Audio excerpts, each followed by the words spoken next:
palco. Perdão, na tribuna. Senhora presidente, caros colegas, eu acho que a gente tem que ser muito prático nessa hora. Tem que ser prático e vamos lá. Os dois são constitucionais, existe o projeto do professor Périco, que é muito importante, já está sendo aplicado.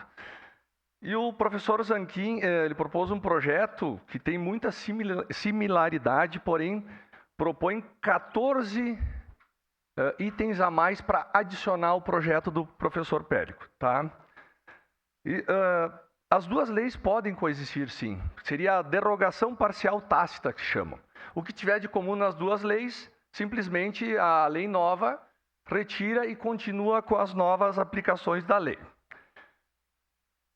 Pode ter passado por um erro interno, um projeto muito parecido, sim. A gente concorda aqui que a gente está tentando derrubar um veto de alguma coisa que poderia ter sido evitada.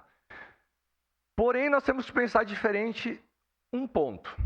Nós estamos tendo retrabalho de votar, de derrubar veto. Porém, esses 14 pontos do professor Zanquim aqui, para ser adicionado à lei do professor Périco, será proposto uma nova lei nessa casa que passará por todas as comissões, que demorará mais um tempo e custará muito mais do que fazer a derogação parcial tácita e aprovar as duas. Então, a nossa decisão agora, que passou, nós temos que resolver o incêndio. Como é que se resolve o incêndio?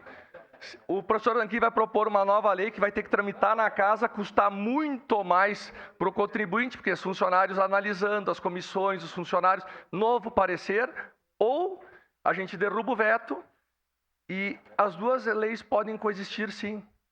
A gente está corrigindo um erro que passou batido aqui, mas é muito mais fácil e barato para o poder público derrubar o veto, botar as duas leis juntas, eliminar o que está sendo cruzado de informações iguais, adiciona os 14 itens do professor Zanquim à lei já coexistente.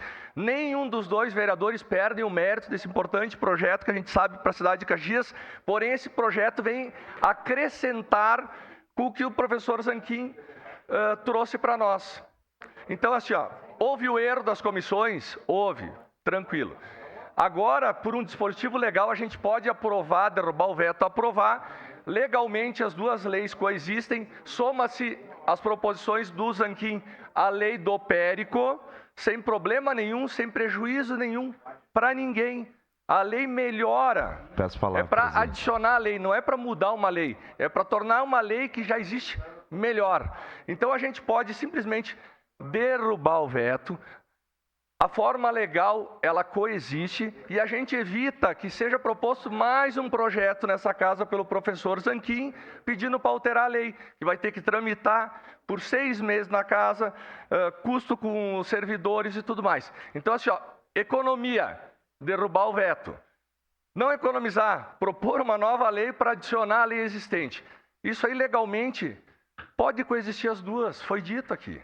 Já foi feito o erro, agora a gente tem que pensar no menor dano e o menor custo para a Casa Legislativa, que é aprovar as duas leis derrubando o veto. Então, de forma fácil, didática, são 14 novos pontos que ajudam a lei do professor Périco. Ele não está querendo derrubar uma lei do Périco, ele está querendo aprimorar a lei do Périco. Isso aí legalmente pode coexistir no direito, é passível, isso aí totalmente não é problema nenhum. Porque eu sou um defensor de menos leis, sim, a gente tem que limpar as leis. Mas agora que foi, já causou talvez, passou batido internamente, a forma mais barata para o poder público é derrubar o veto, aprovar as duas leis. A lei do Zanquim vem a somar na lei do Périco. Os dois têm muito mérito na lei que propuseram. E a gente quer o melhor para a cidade. E esses dois projetos somados vem a melhorar para o cidadão caxiense como lei. Tá? Então, é só mais ou menos isso que eu queria dizer. Não adianta derrubar o veto, vai ser proposto um novo projeto que vai custar para essa casa muito mais do que aprovar os dois que eles se encontram. Muito obrigado. Em discussão.